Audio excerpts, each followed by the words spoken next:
I'm speaking with Juliette Wade, author of Transgressions of Power, published by DAW, February 23rd, 2021. Thank you for speaking with me. I'm very happy to be here. So first, as a writer, I'm sure you have a lot of ideas rolling around in your head, and this is part of a series, so I'm just curious how this idea rose above the rest to become a book in a series. This was it's actually a little bit of an interesting story. This was something where I had a lot of ideas around this idea, and because I have a very large historical context for the Varan world in my brain, and I knew where Mazes of Power was, and I knew where some of the books after were, and as I was going along, all of a sudden I was like, wait a second, something really important happened in between there. I have to figure out what it is. Yeah, and then the closer I started looking at it, the more fascinated by the idea I became. So that was how this book came to be. Oh, okay. So then tell me about the sort of the basics of the book, the protagonist, the setting, the conflict.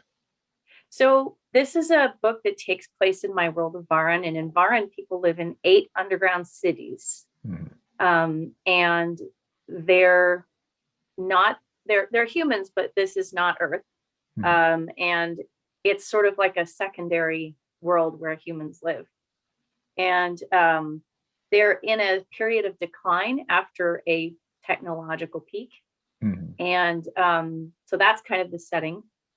Most of the book takes place in 2 cities, the city of Pelismara, which is the capital city, which is this big limestone cavern with lots of layers, and it has lights on the ceiling and everything else.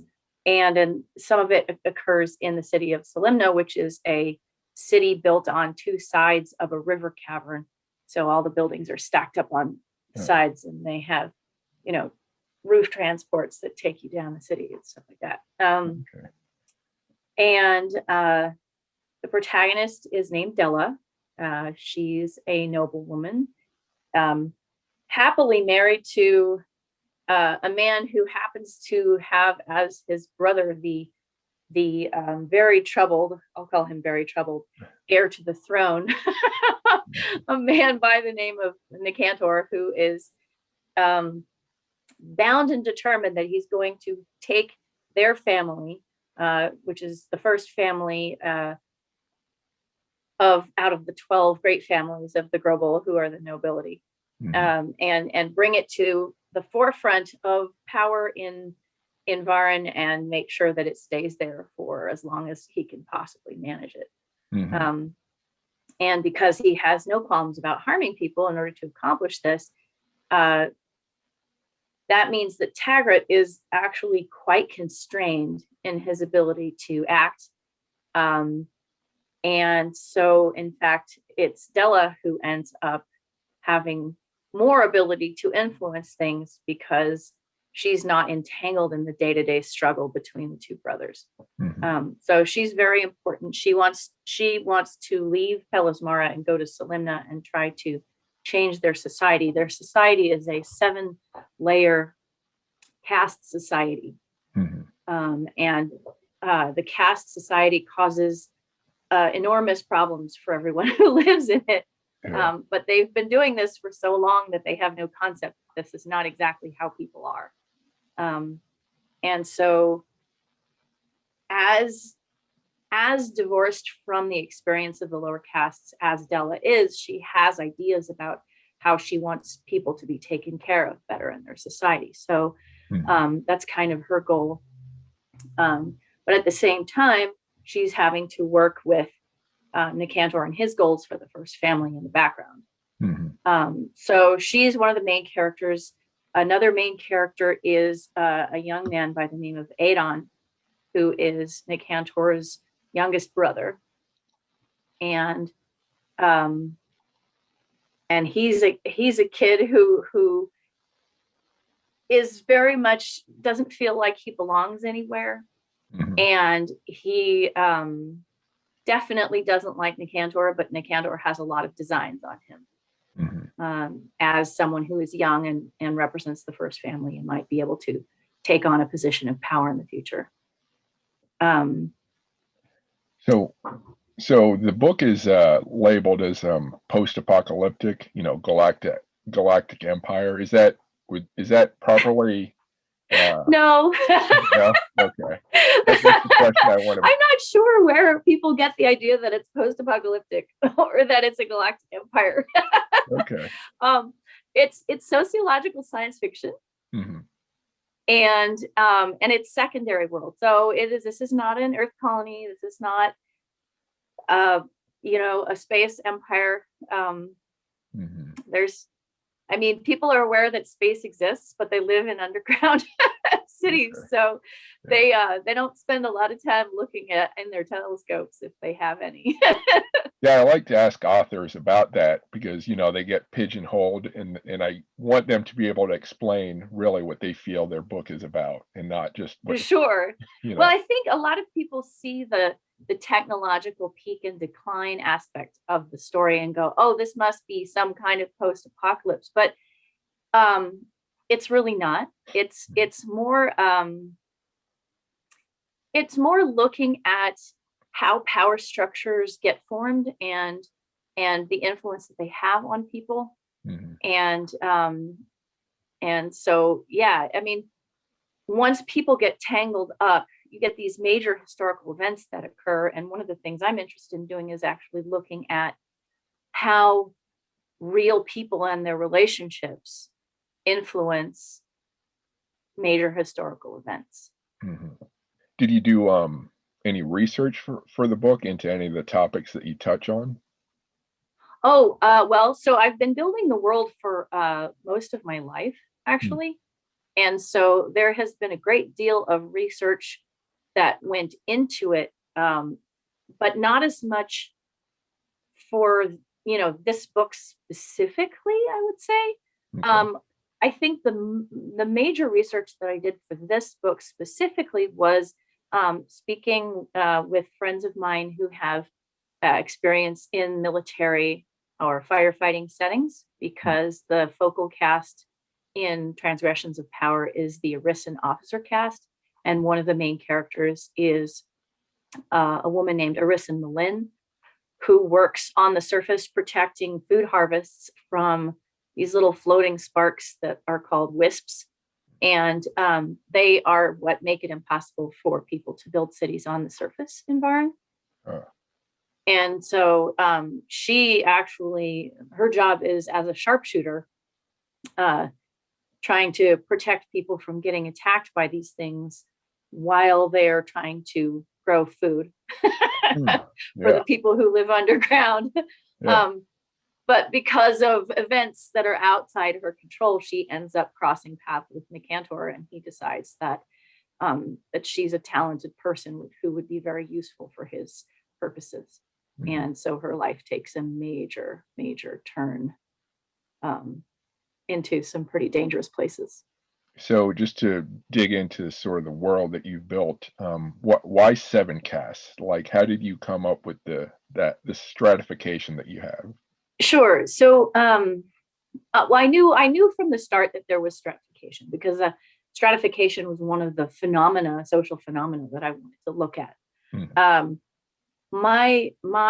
So this is also related to the research question, because my background is in anthropology and linguistics and Japanese. Okay. And so one of the things that I had studied was the Japanese Edo era caste system. And so I was looking at that when I was designing the initial set of castes. In fact, the Varan caste system is not congruent with the Edo era Japanese caste system, but it has some similar aspects, like the fact that merchants are next to lowest within the system.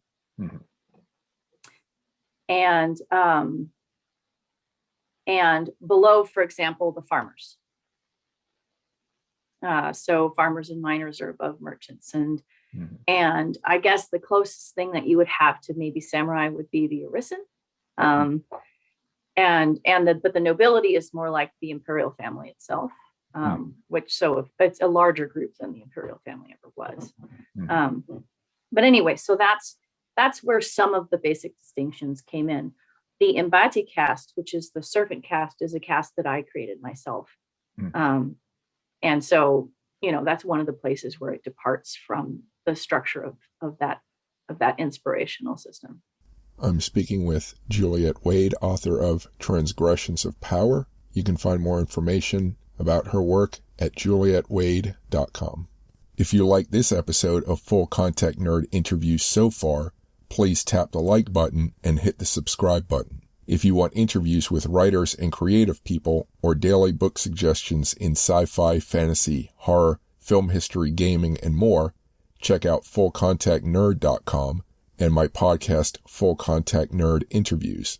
If you want to hear interviews with military historians or get daily history book suggestions, check out warscholar.org and my podcast, Military History Inside Out.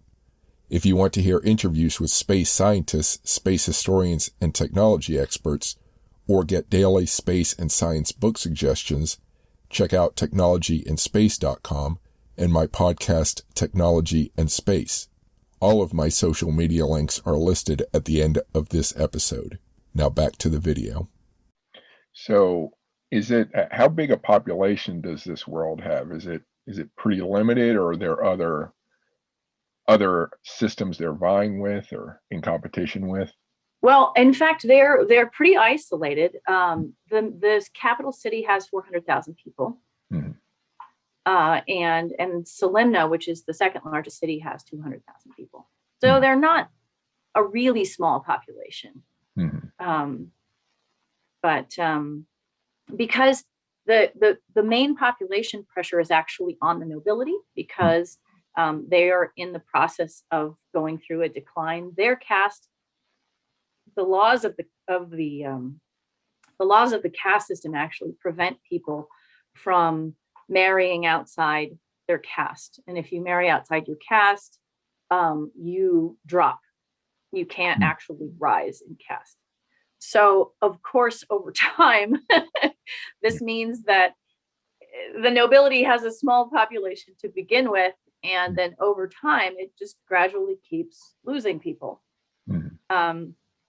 And so one of the major problems that they're coping with and continuing to cope with, and in fact, it becomes a very personal issue for Della in Transgressions of Power, is the global decline.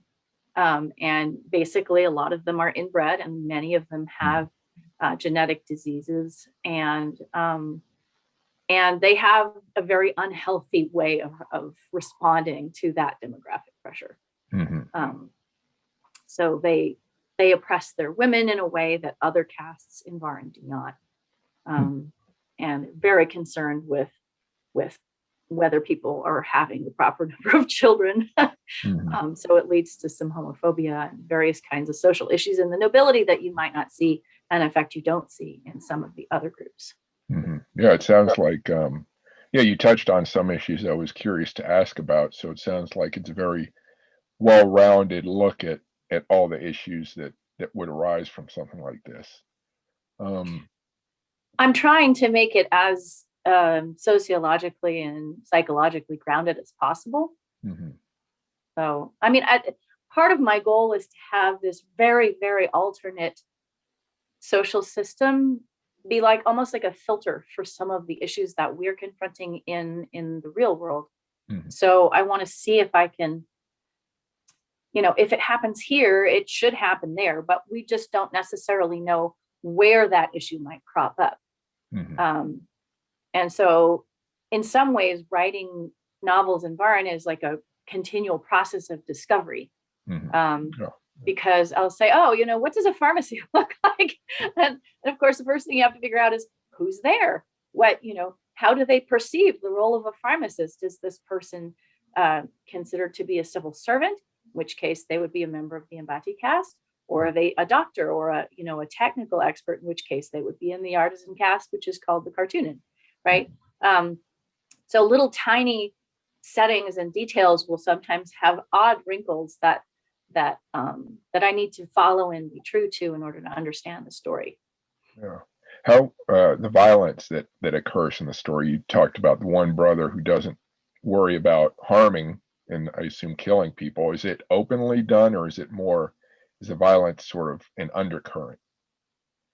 Um, well, that's an interesting question. So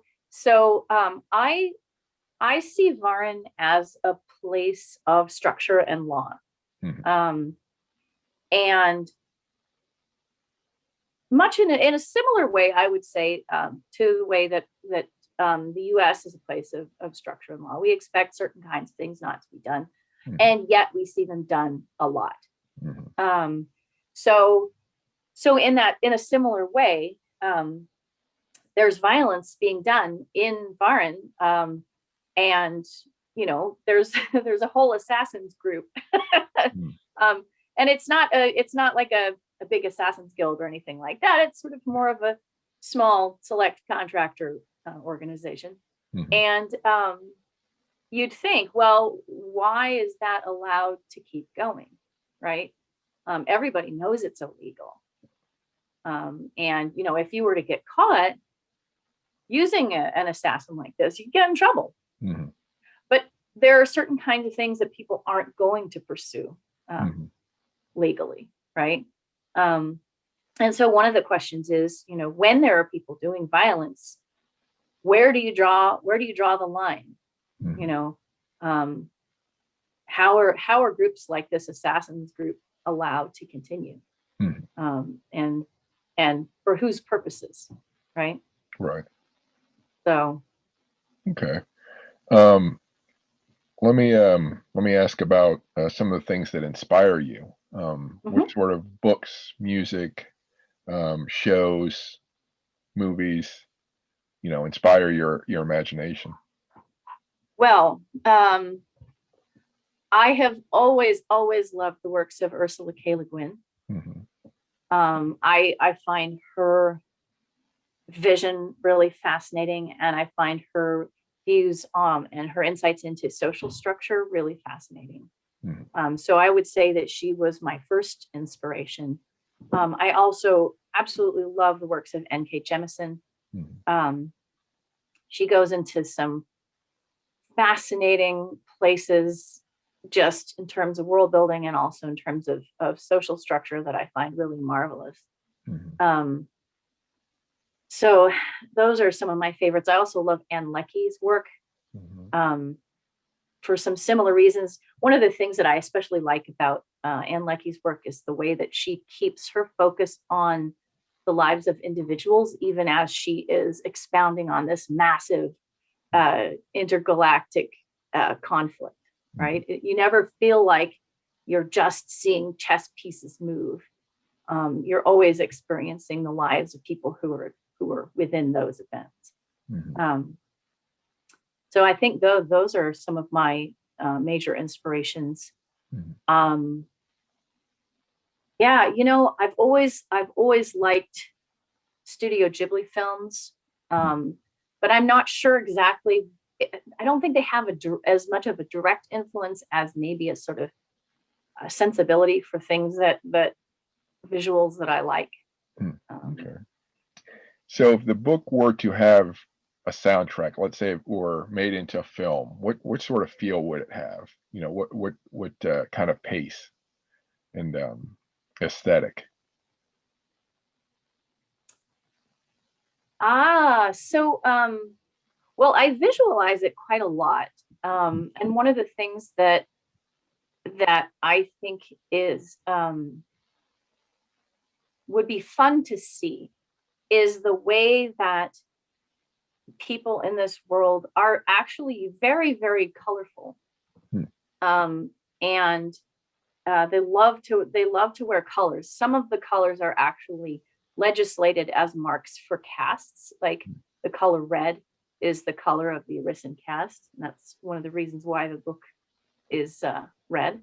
Mhm. Um, but So you've got these legislated colors, but you also have, the nobles tend to wear jewel colors. It's just that nothing is typically inspired by nature, because Okay. they don't have a lot of exposure to nature, and they find the idea of it rather alarming. Yeah. So I think that one of the things that I've always imagined maybe seeing one day would be a crowd scene, where you could actually look at how all of the different Mm. styles and caste marks and everything come together and create an interesting new social dynamic. Everything would be, I mean, sometimes people say, wow, that would be easy or hard to do. And I think that the underground cities would actually be, there'd be some CGI involved. But I mean, it is a high technology place. People are using maglev skimmers to, or at least the rich are, to go around the city of Pelismara and go up these limestone rampways. And it's got a mixture though, because you have a lot of things that are very modern, and then you have some things that are very old. I am fascinated with history and architecture, and so one of the things that I really love is how, in a place like, for example, Kyoto, Japan, where I lived for a year, you've got these very, very old structures, like the temples and the shrines, and these hidden little things that have been there for probably umpteen hundred years, right? Yeah. And then next to them, a telephone pole with wires on it going somewhere. And so there's this really interesting sort of mixed historical context. And so the nobility tend to live in these sort of very fancy places, right? But the fanciest place of all is the eminence's residence, where a lot of them live. And the eminence's residence is actually very, very old. It's 750 years old. And so, in fact, the highest, the chicest place to live is this very old seeming building that nonetheless has very nice lighting and all this nice stuff in it. But it's sort of a classical building of the sort that you would see museums in, or, your city hall would be in this style. And then, just a few blocks away, you've got these districts with everything made out of steel and glass and lots of electric lights, and there's neon and and so you've got these interesting contrasts. So those are some of the things that I would really like to see. How old is this society? Like their recorded history? How far back does it go? So they are aware of approximately the last 400 years of their history. But their history goes back probably about 1,000 years, at least, in this location. Okay. Yeah, when you were describing sort of the if you were to see the crowds, from high up, I was wondering, would you see would the caste be like physically divided from each other, like clumping, or would you have some mixing, at least as for commerce purposes, or what would be the blend if lots of them were together? It depends on the context, but so, for example, the merchant caste tends to run these mercantile districts where you have restaurants and you have places to go, but of course, you could have an artist's studio mixed in there as well, and the customers could be any sort of people. So depending on where you found it in the city, you might have servant caste people, even nobles. Nobles are actually probably the least likely to be publicly seen unless you're really close to the neighborhoods where they live. Okay. But yeah, I think they tend to clump on the small scale. Like, your party of 5 people that you're going around with probably tend to be the same caste as you. On the other hand, with nobles, they tend each to have their own personal servants. So you tend to see nobles are always accompanied by servants. And only rarely would you see officers accompanied by servants. They tend to hang out with each other. Mhm.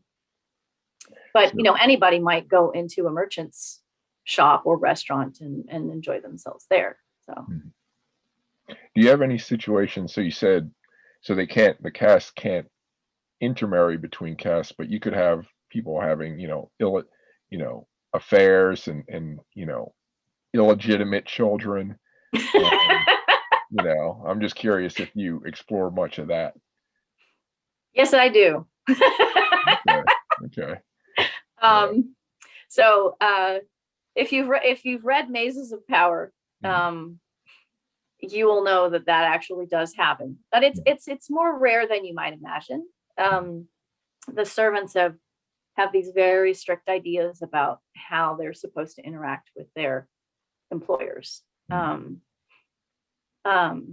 yeah, so there are some dalliances and some mysteries. I think one of the things about Varan is it's full of secrets, and that's one of the reasons why I've been so thrilled to see the cover art that Adam Auerbach did for both Mazes of Power and Transgressions of Power, where there are these layers and layers of sort of color and then silhouettes peeking in from these various places or being in the background, because there are lots and lots of layers in Varan, and every layer has secrets.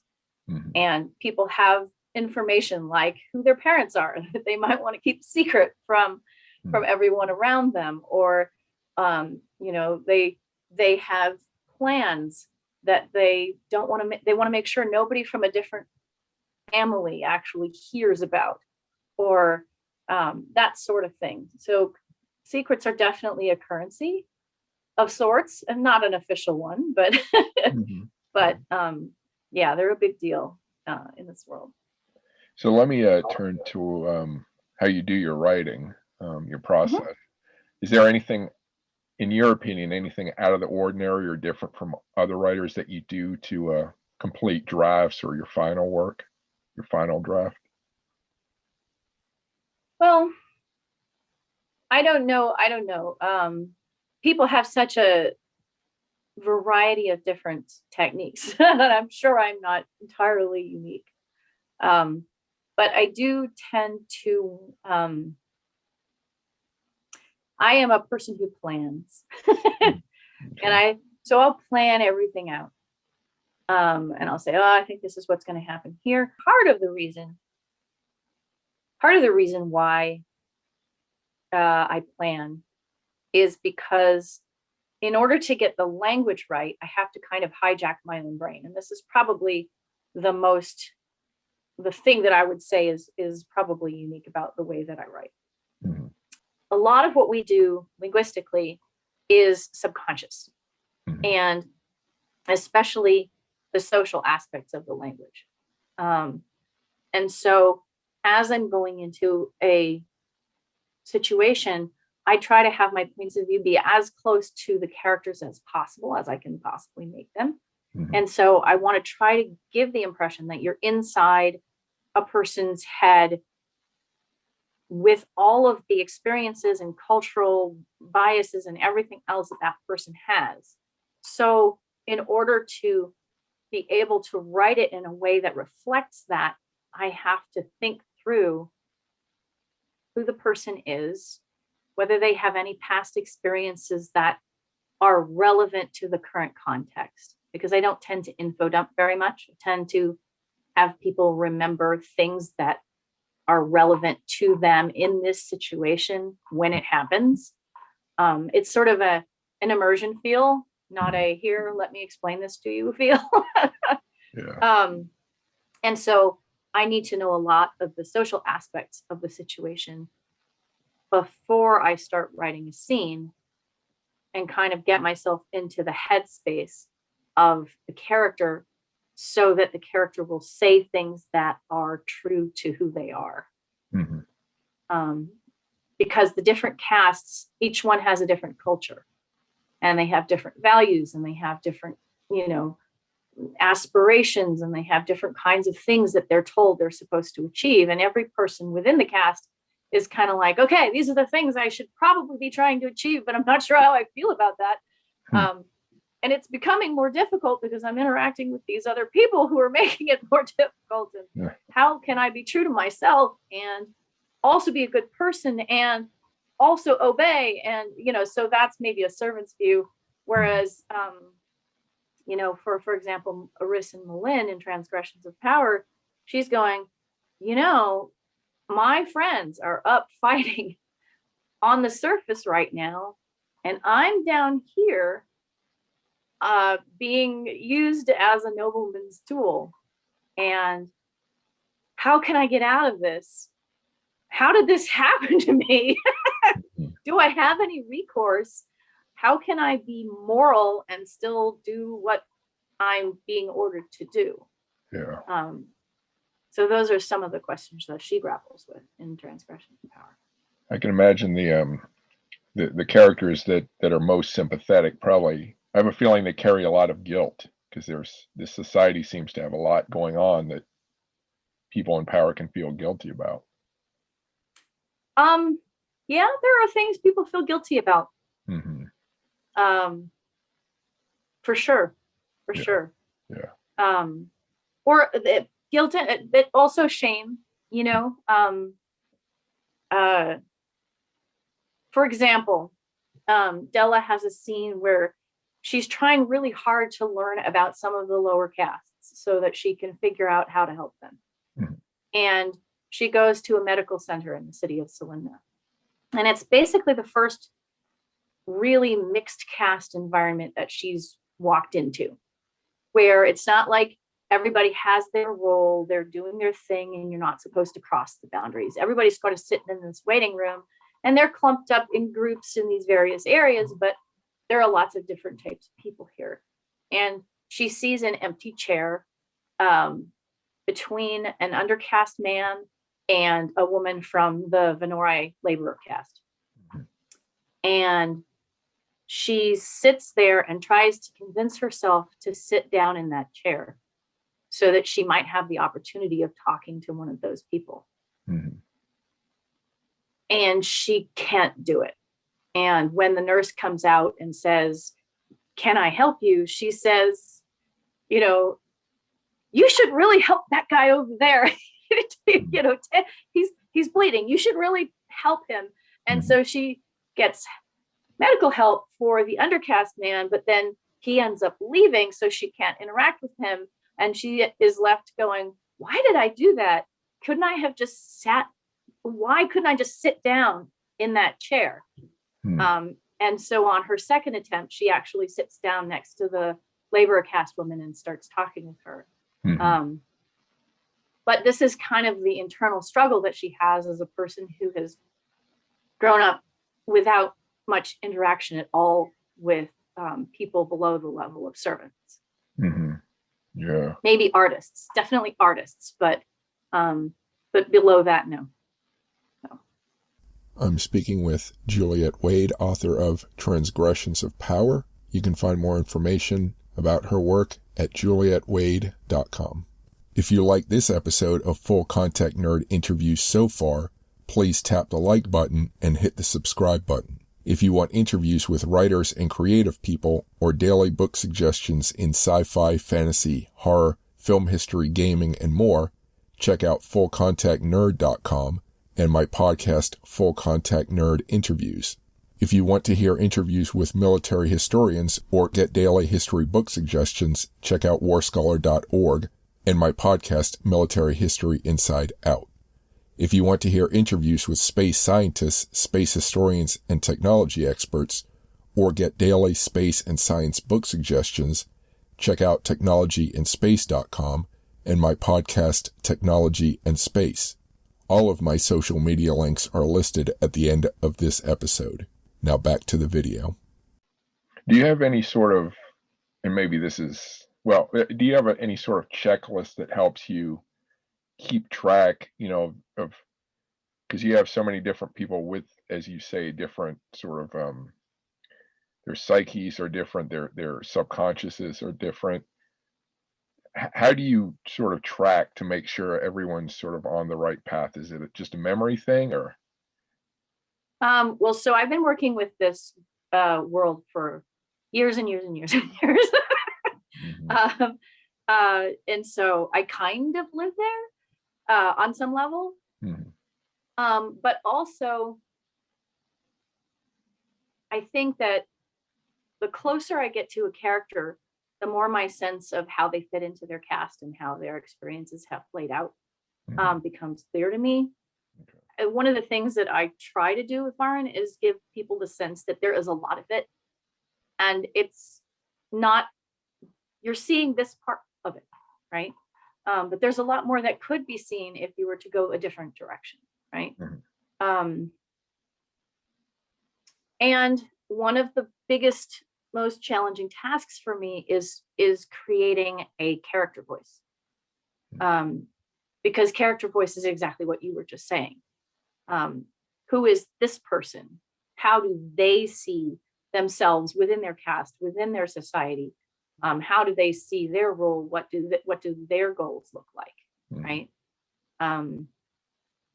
And how do they cope with when things go wrong, right? Um, Della is a kind of atypical protagonist because she is a person who has quite low self-esteem surrounding her um, inability to have kids, Mhm. or what appears to be her inability to have kids. Um, and so physically, she's a very uncertain person, and she's always feeling like she's awkward, and as if she has a little bit of body dysphoria. Mhm. But her view on life is that there always has to be a way out of every situation.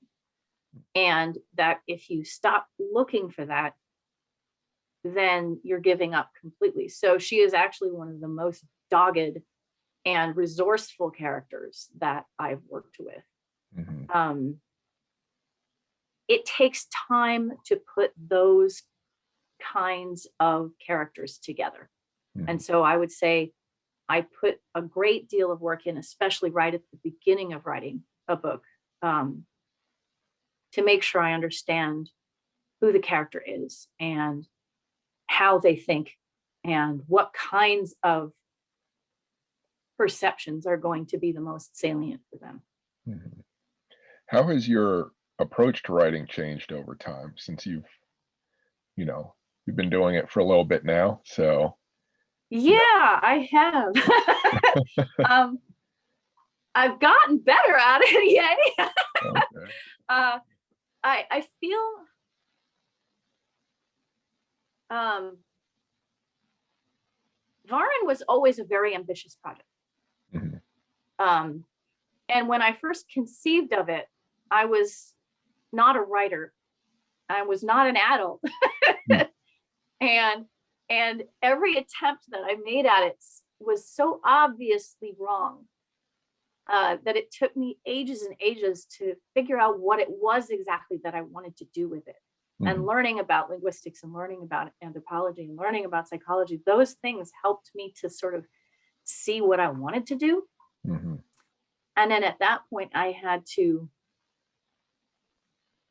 sort of practice doing it until I could do it.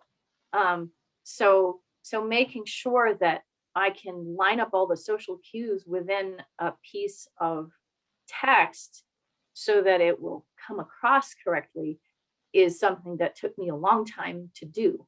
Mhm. And it means that my writing style is a little different Mhm.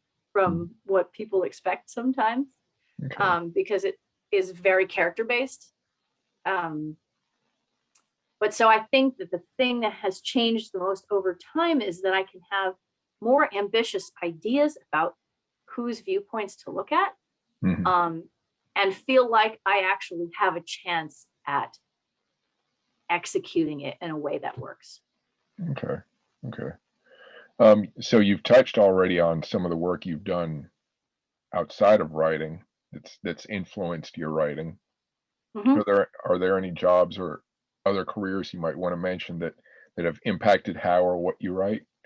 You know, it was always going to be it was always going to be science fiction or fantasy. I think one of the things that changed as I was studying was that I became more sciency more science focused, and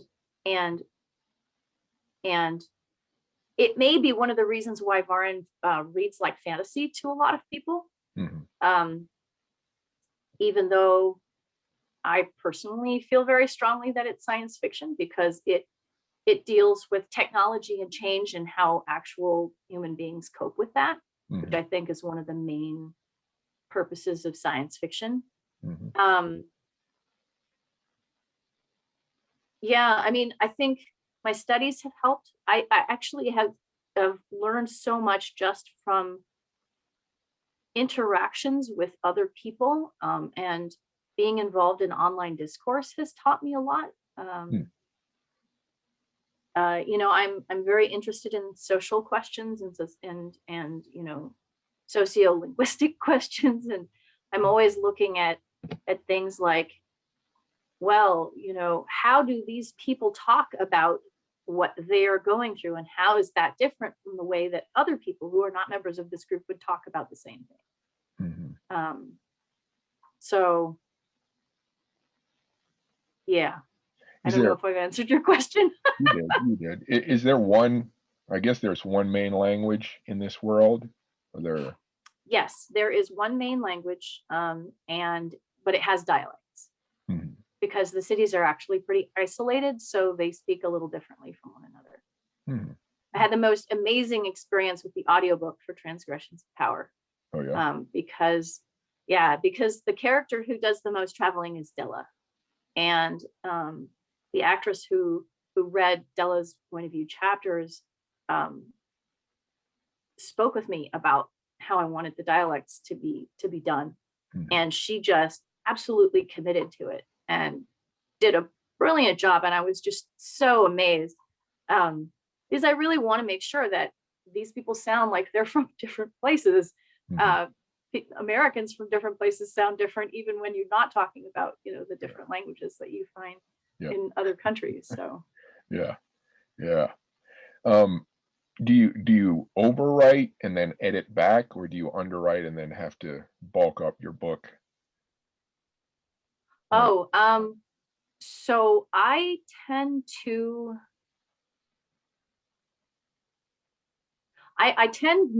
write in order chronologically. And I think the reason that I do that is because it's so important for me to understand the psychology of where this person is and what they've just experienced and how that would influence their mental states.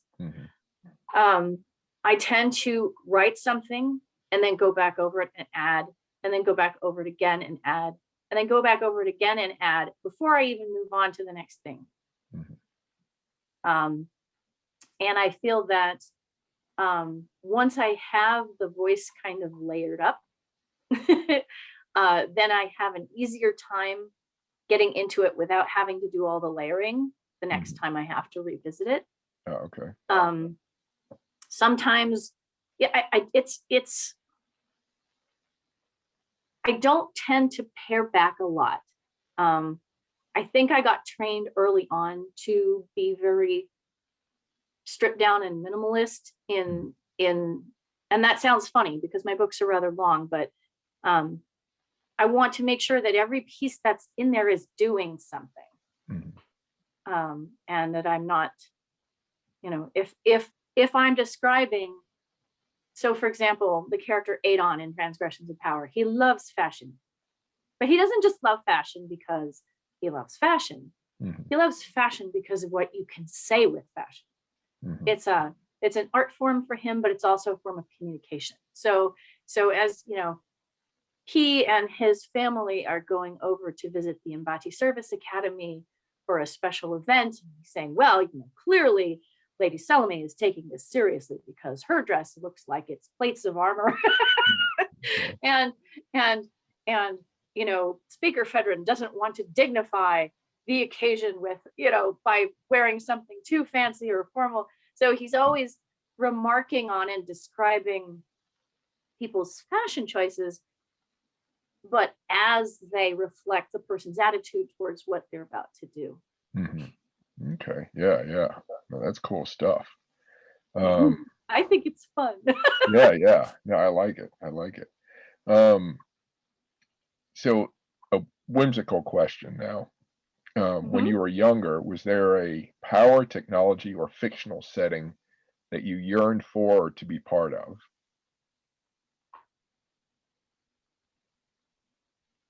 Almost everything I read, actually.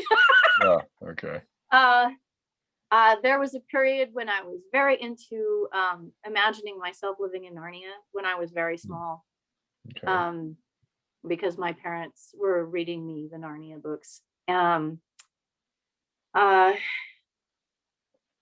I love putting myself into fictional places, and just sort of getting the feel of them. Um, I'm trying to think if there was one in particular that I really wanted to be a part of. Um, Gosh, I loved Patricia McKillip's Riddle Master of Head series, Mm, and it felt so real to me. Uh, there was another book, Red Moon Black Mountain by Joy Chant, that I felt like I was walking around in a daze for days while I was reading it, yeah, because I tend to sort of, I think I have a natural tendency to immerse when mhm, I'm reading. Less so now that I'm a writer. I'm a little more, it's a little hard to turn off the editor brain yeah, these days. yeah. But there are still things that completely suck me in. And when I can achieve that, I just love it. Love it. Like N.K. Jemison's The 100,000 Kingdoms. It's just like, Mhm. wow. You know, um, really loved it.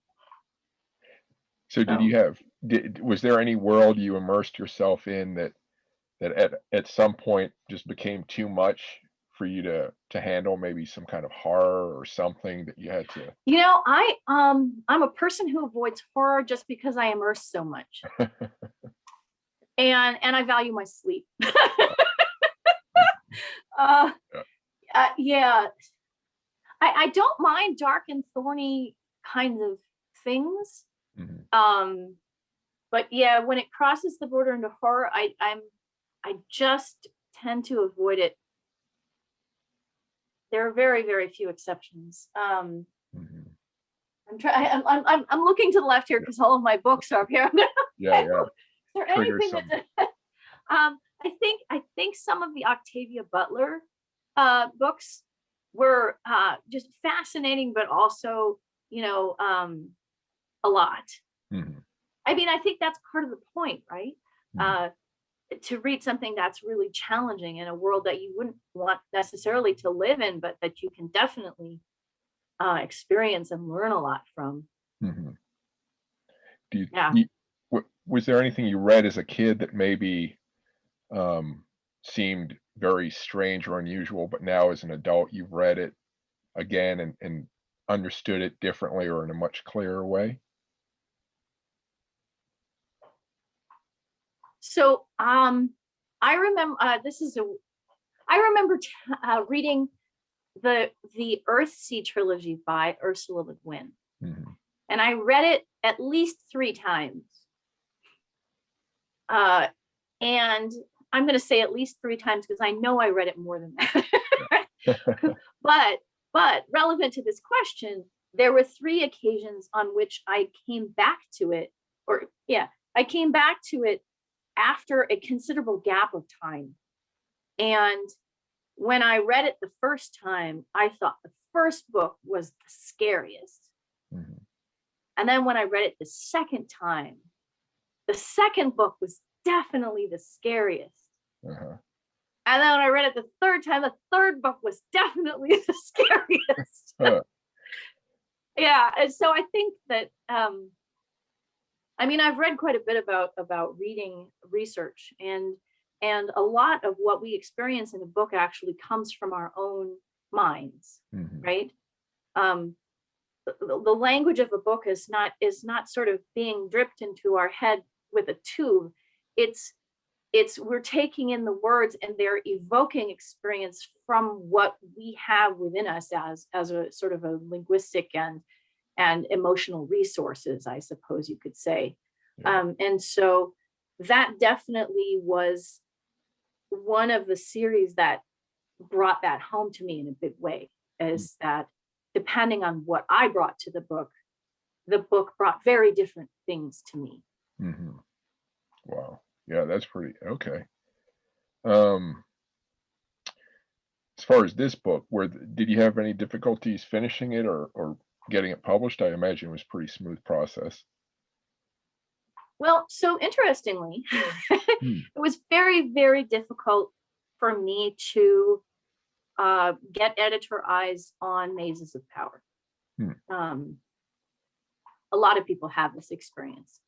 But when I sold Mazes of Power, I sold Transgressions of Power at the same time, without having written it at the time.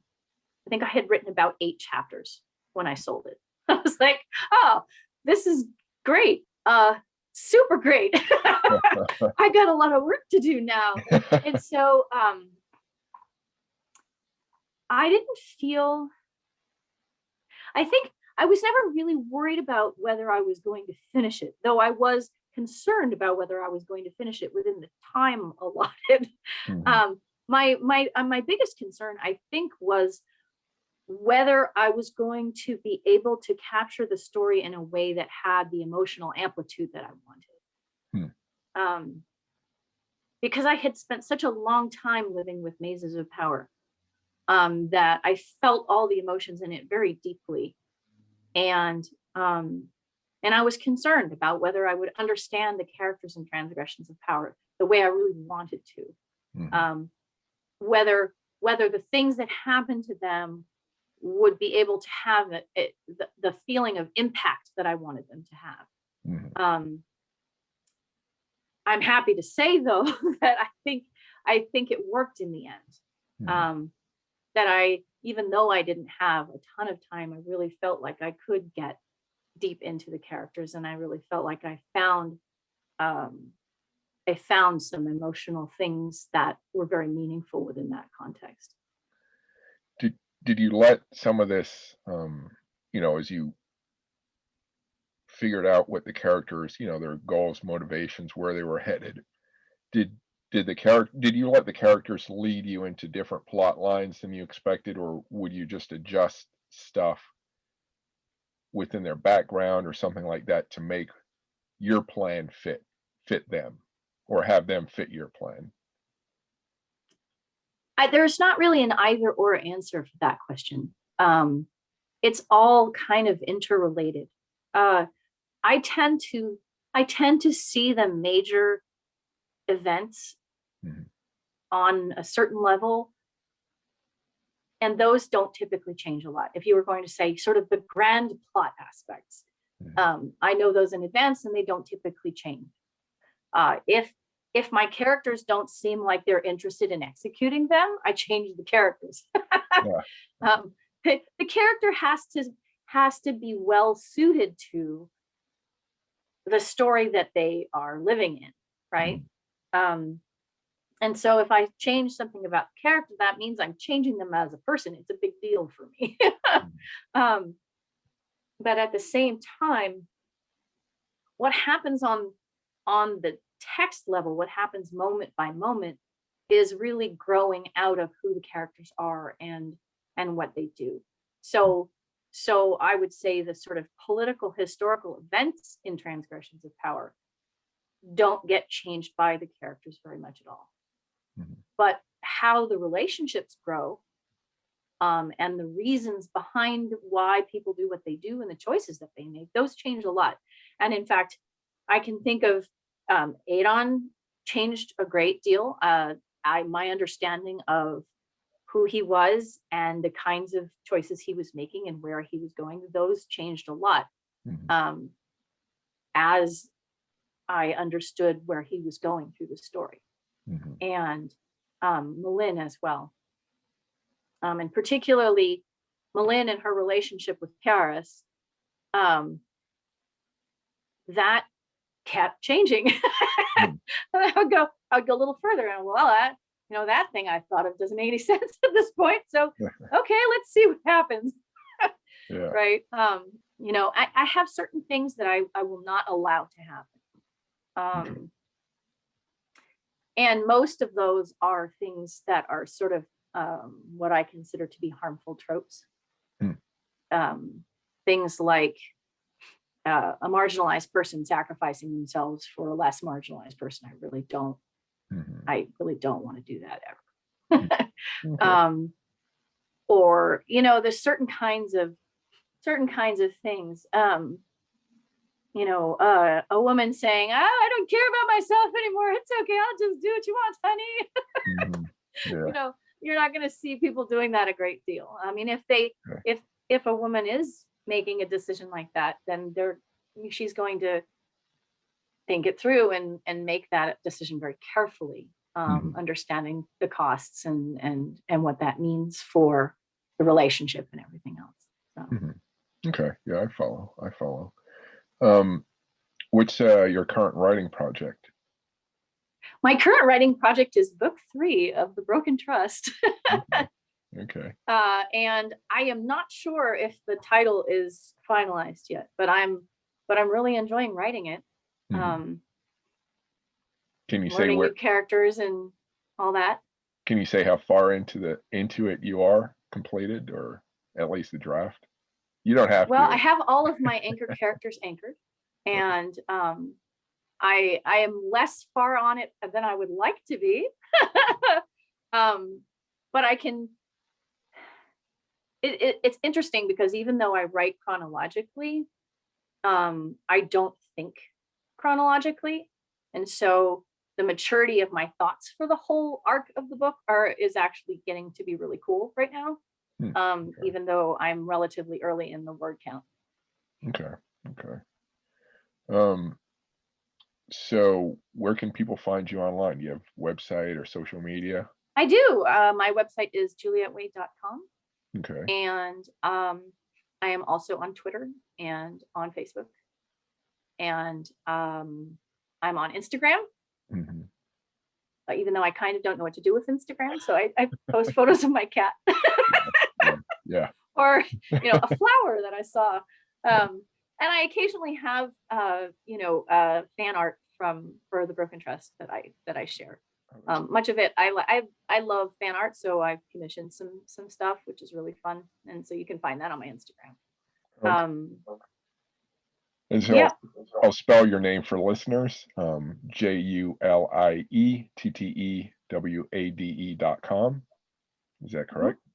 That's correct. And your social media, is it you use your full name, or did you have to adjust it? I use my full name, at least on Twitter. I'm at Juliette Wade. Okay. Yep. Okay. All right. That's all the questions I have. Do you have any final parting thoughts or words? It's been a pleasure speaking with you. You too. I appreciate it. Really interesting stuff to think about. Yeah, thank you. Yeah, you're welcome. In the next episode, I speak with Justin Peniston, comic book writer for DC Comics and independent comic Hunter Black, as well as a writer on the new Sonic TV series. Hit the subscribe button to catch that episode. Thank you for watching this video version of Full Contact Nerd Interviews. If you liked the episode, please subscribe and hit the like button. If you'd like more book suggestions or information on fiction and storytelling, including sci-fi, horror, fantasy, mysteries, thrillers, film history, gaming, and more, please check out my podcast, Full Contact Nerd Interviews, my YouTube channel, Cris Alvarez Full Contact Nerd, and my webpage, chrisalvarez.com or fullcontactnerd.com. If you're looking for military history and general history, including true crime, please check out my YouTube channel, War Scholar, my podcast, Military History Inside Out, and my webpage, warscholar.org or militaryhistorypodcast.com. If you're looking for space history and the science, technology, and business of space, check out my YouTube channel, Spacewalks Money Talks, my podcast, Technology in Space, and my website, technologyandspace.com. Thank you for watching, and keep imagining the past, the present, and the future.